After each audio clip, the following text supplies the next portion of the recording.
Je voulais témoigner aujourd'hui, vraiment pour rendre gloire à Dieu premièrement, pour lui témoigner toute ma reconnaissance pour ce qu'il a fait dans ma vie.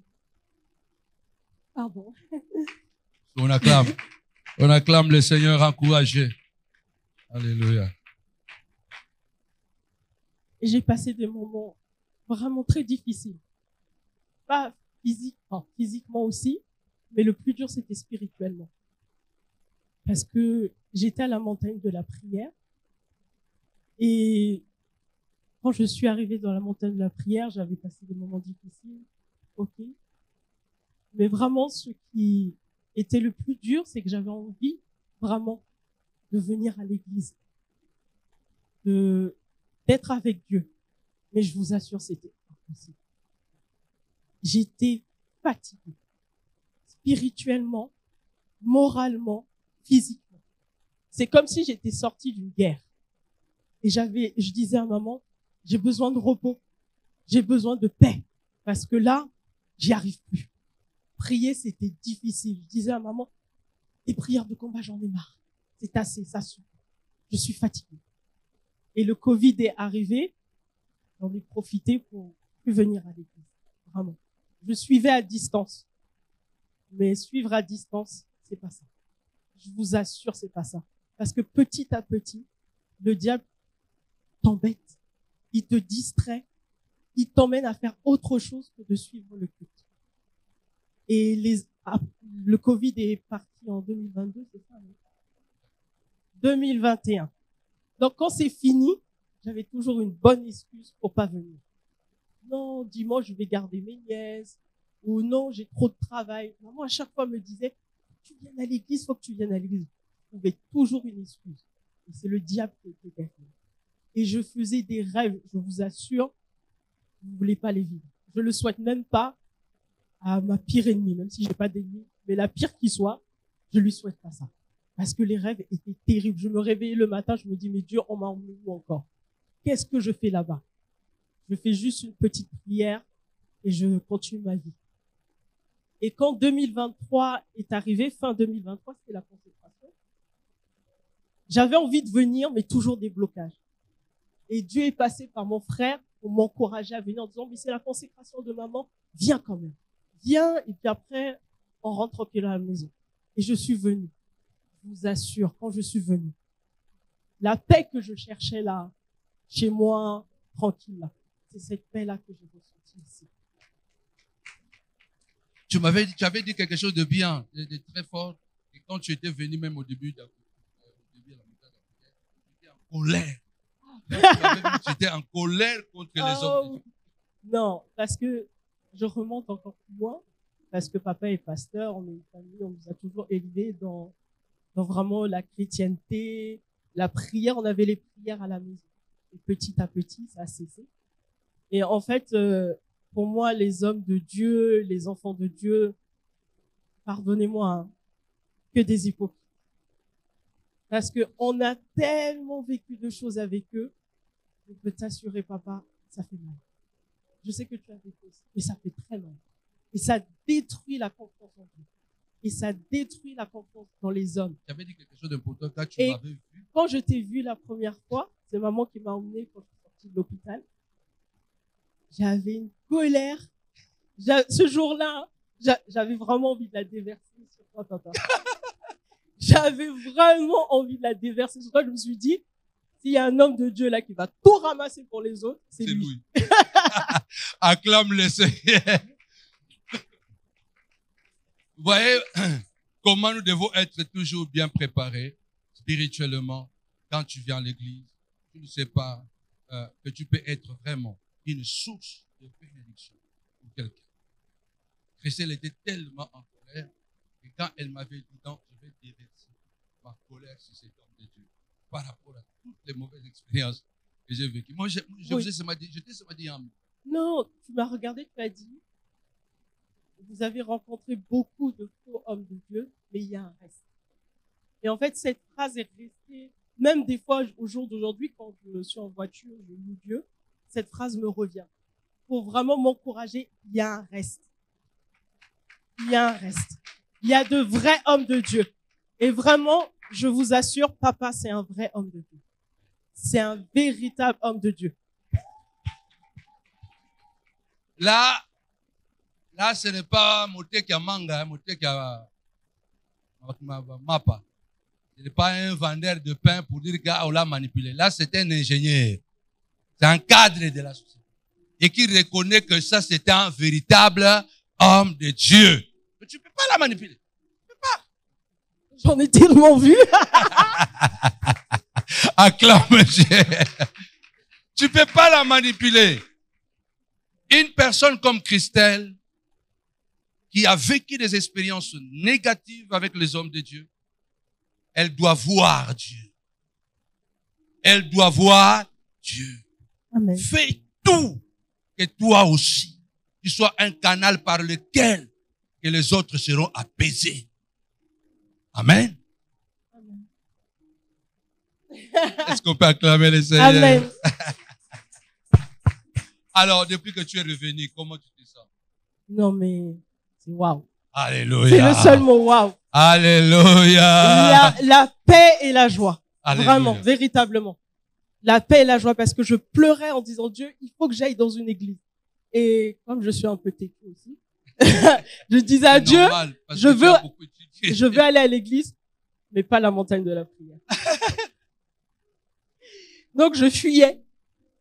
Je fuyais à chaque fois. Maman me disait, viens à l'église. Papa Samuel, c'est un vrai homme de Dieu, viens. Je dis, oui, c'est un vrai homme de Dieu.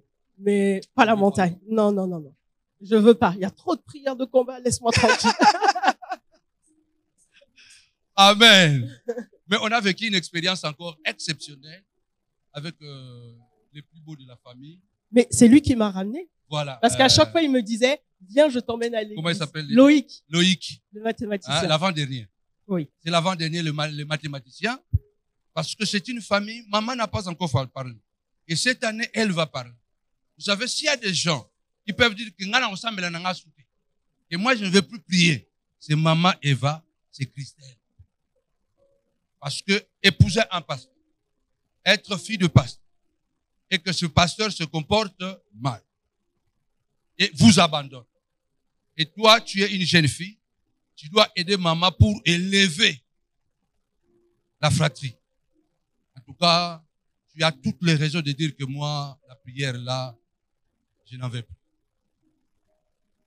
Tu n'as pas des excuses à donner. Parce que quand tu vois maman et que tu vois Christelle, tu dois comprendre que Dieu existe. Aujourd'hui, tous les cinq, ce sont des cadres supérieurs.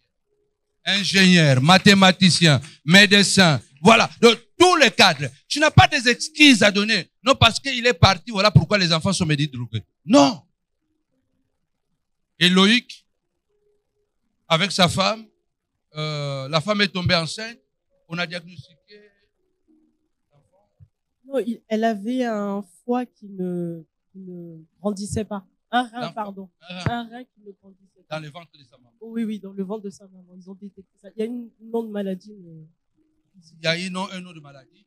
Et c'était la panique. Et comme maman prie, et comme aussi, Dieu est là dans cette famille-là. Dieu est là. Amen. Dieu est là. Vous devez voir Dieu dans votre maison. Maman a dit, vous devez aller voir papa. Loïc, c'est comme un bonbon. Il est trop gentil, trop bon. Et quand ils sont venus, je leur ai dit, moi je parle. Vous étiez là. J'ai dit à la femme de Loïc, cet enfant n'est plus malade. Elle va grandir dans le ventre. Elle va naître en bonne santé. Il n'y aura pas d'opération, il y aura quoi, rien. Donc on a prié et puis je dis, je vous accompagne jusqu'à la couche.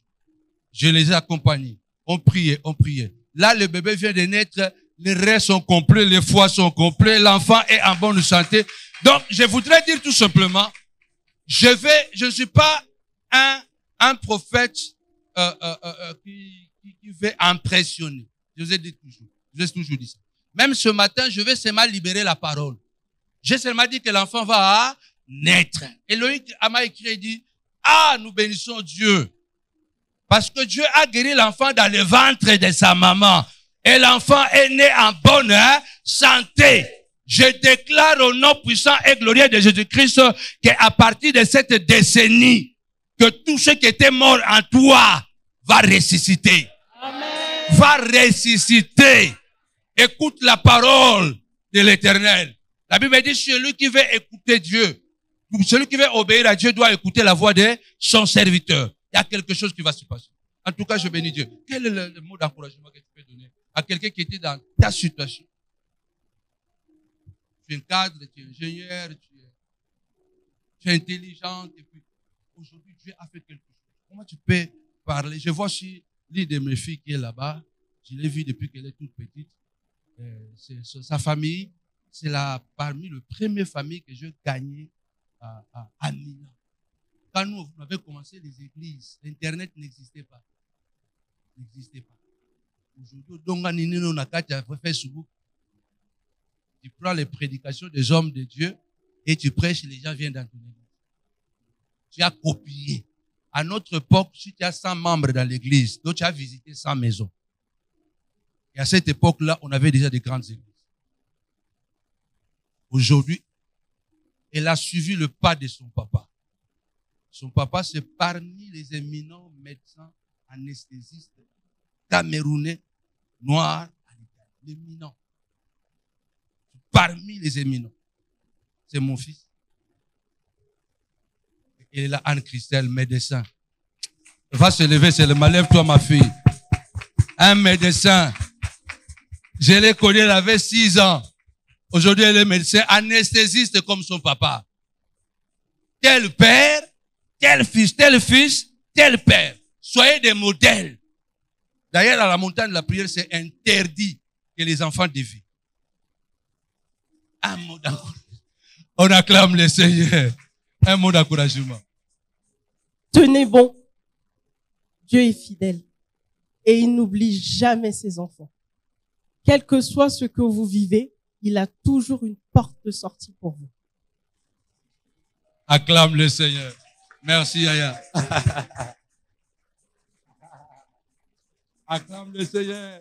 Shalom la famille, la Bible dit, vous connaîtrez la vérité et la vérité vous rendra libre. Nous sommes en train de passer de moments merveilleux ici à Novotel, Noisy-le-Grand. Alors, tous les montagnards du monde entier et les montagnards de la France et précisément de Paris en Île-de-France, désormais, notre adresse c'est 2 allées Bienvenue, n'est-ce pas, Noisy-le-Grand, 93 160 Noisy-le-Grand. Nous faisons nos cultes chaque dimanche de 10h à 13h à l'amphithéâtre. Comme vous êtes en train de voir la salle, elle est là, un très beau cadre. Nous vous attendons vraiment nombreux tous les dimanches. C'est une école merveilleuse et vous connaissez la profondeur de nos enseignements. Alors tous les dimanches, nous passons des moments de délivrance, des moments prophétiques, des moments de gloire. En tout cas, vous êtes le bienvenu. Ça, c'est une invitation cordiale que nous vous adressons. Toi qui es malade, toi qui as des problèmes, toi qui as des difficultés, le problème avec les enfants, le problème avec le mari, le problème de possession démoniaque, à la montagne de la prière, nous disons,